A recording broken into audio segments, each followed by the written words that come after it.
frog invasions. Peace was only ever short-lived. King Rattus, first of his name, unified the Rat Kingdoms under one rule. Crops prospered, families flourished, and the magnificent Crimson Keep climbed ever higher toward the sky. But as time passed, King Rattus the Savior grew old, and some claiming to perceive a faint odor in the air. Greenwort had returned, with a ferocious vengeance. Amassing an army of unfathomable scale, he burned everything in his path towards the Crimson Keep. King Rattus gazed down upon his withered claws, barely able to hold the crown. He had little hope wielding a sword. So it was decided the crown should pass to Whiskers New. Arise, young prince, for the kingdom needs a hero. And so, your tale begins.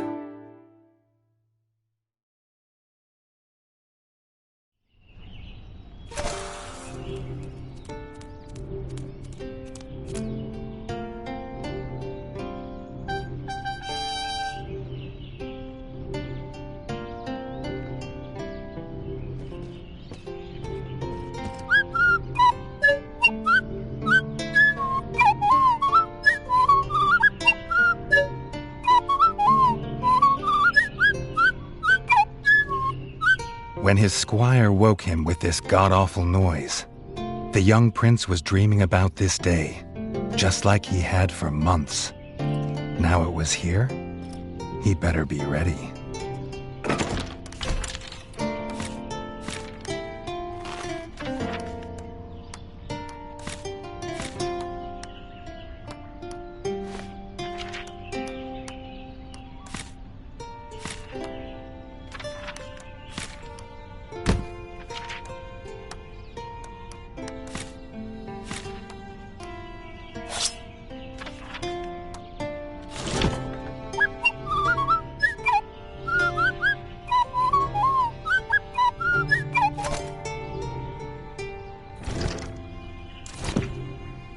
If he'd known how unlike a dream today would be, he might have stayed in his bed.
All the prince had ever wanted was to prove worthy of his father's crown.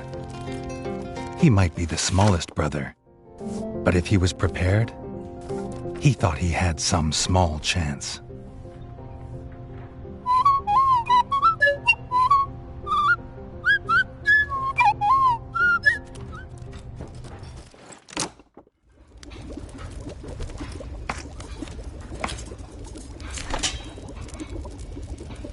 There was no food left.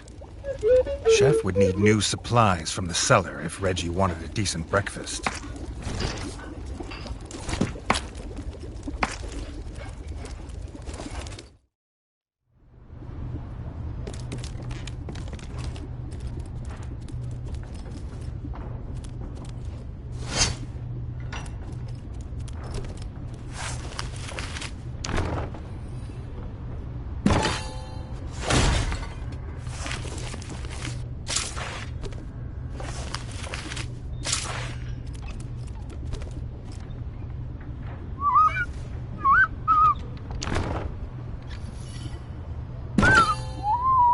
The bard had found the last of the summer raspberries in the bare basement. The bard was quick to offer one, even though they weren't his.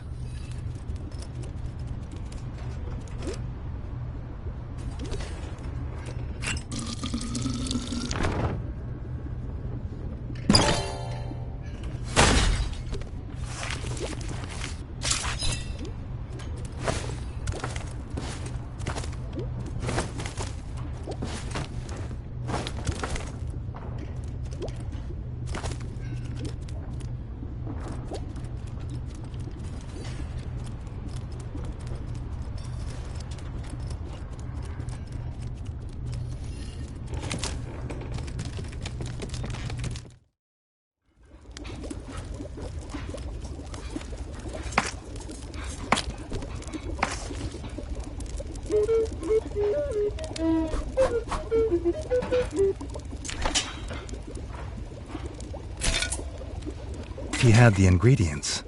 His brother, the chef, would make you a feast fit for kings. Or so he says. Reggie only ever gets his brother Dennis's leftovers, so he wouldn't know.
His brother, the smith, could forge armor and weapons to see off any enemy.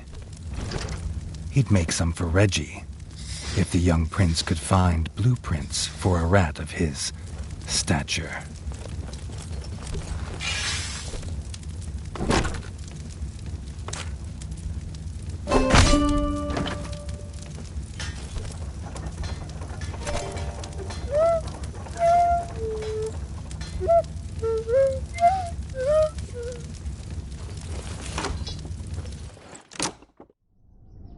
His eldest brother didn't think Reggie could hit a target, even if it was standing still. But Reggie had been training hard. Freshly squeezed bug juice, drink of champions. Nothing better after a long fight. The training dummy's red attacks were too strong to block. It was fast, but Reggie could be faster.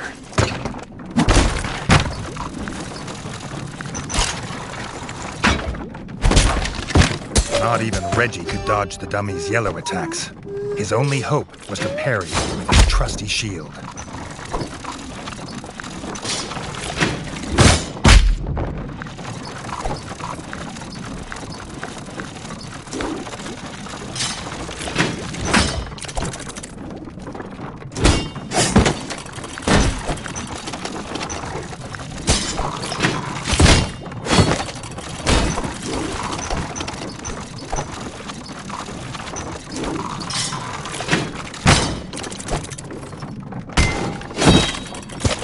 The dummy's final attack shook the ground.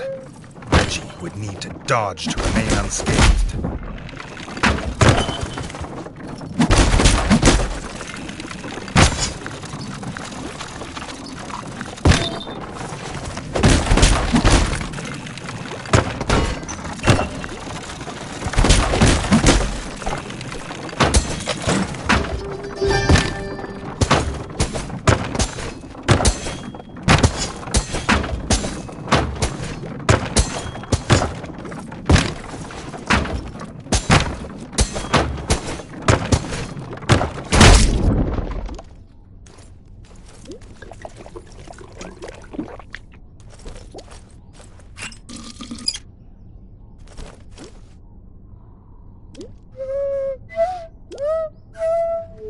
Dennis was impressed. If Reggie could just grow another couple inches, he might even have been worried.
Reggie'd never seen the Crimson Fort so full of ratfolk.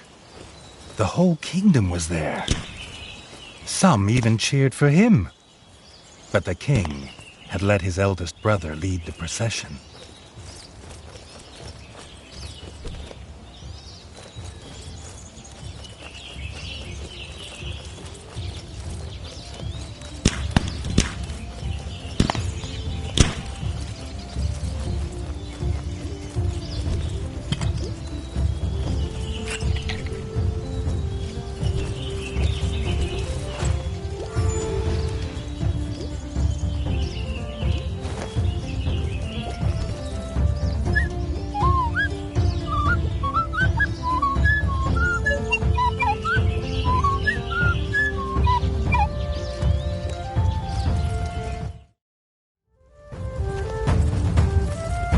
If he was scared, he wasn't showing it.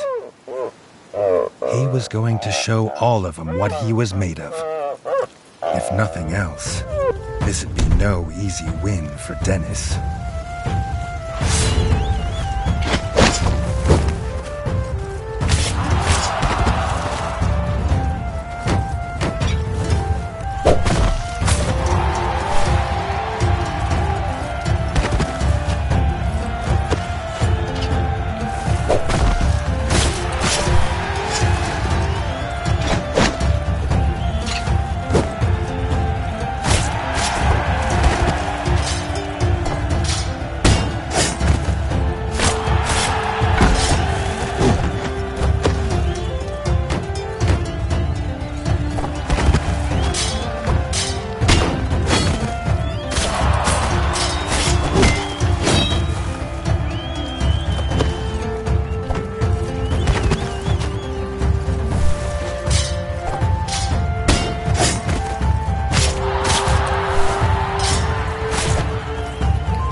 He'd done it.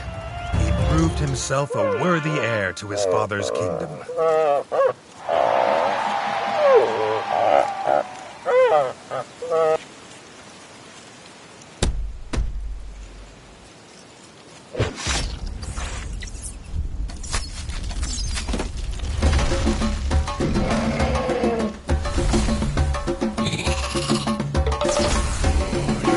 His dream was about to come apart.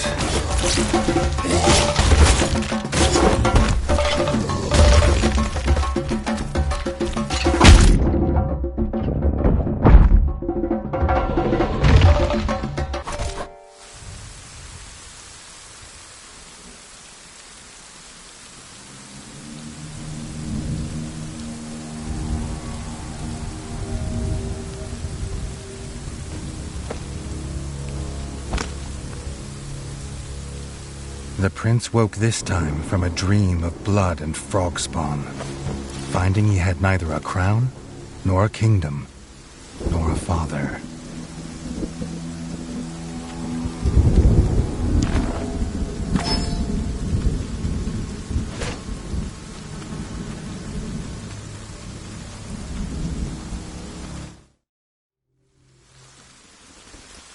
He needed a place to recover, somewhere to make a plan.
Not content with killing the king, the frog horde had torn down his throne room, leaving behind little more than smoldering rubble and the bodies of his kin, dead and defiled.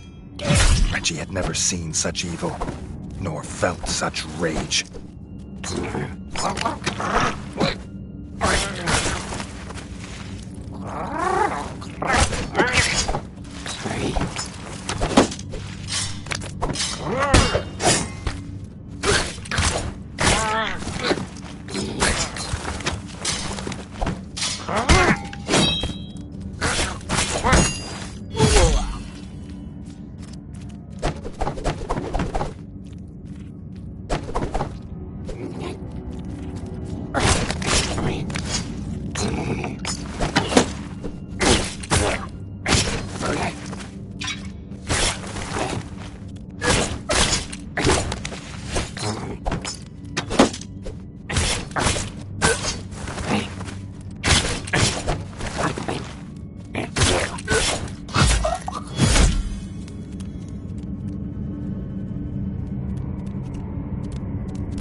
Reggie had his crown at last, but not his kingdom.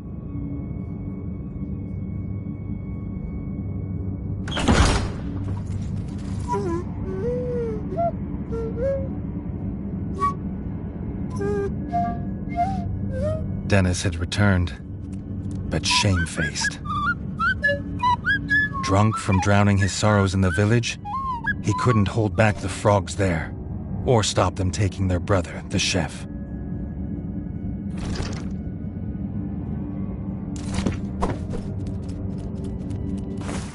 Reggie had to get to Longtail Village to rescue his brother, and fast. If he could fix the travel board, it'd show the quickest way. More than one use for a hammer. And its work on the frog skull seemed to be done.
Longtail Village always smelled of fresh, whole bug bread before. Now it reeked of burning fur and gore, and something putrid. Pond slime, and those that dwelt in it. The Frog Clan Bog Brothers.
guard captain's last act was to secure the village elder in the town hall and bar this gate to the frog horde. But some had got past him.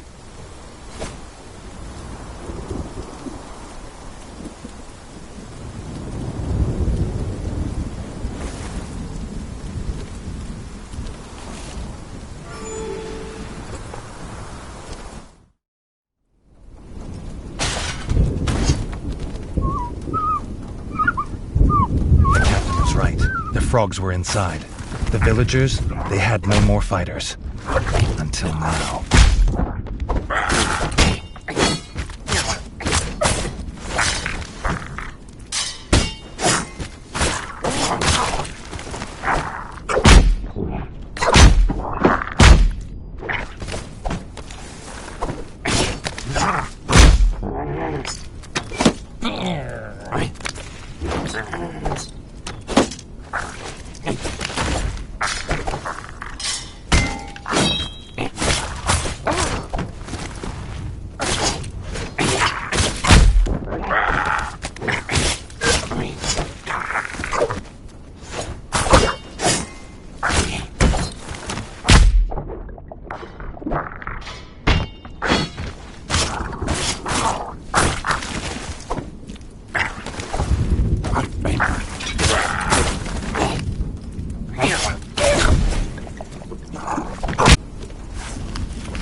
Reggie had found them.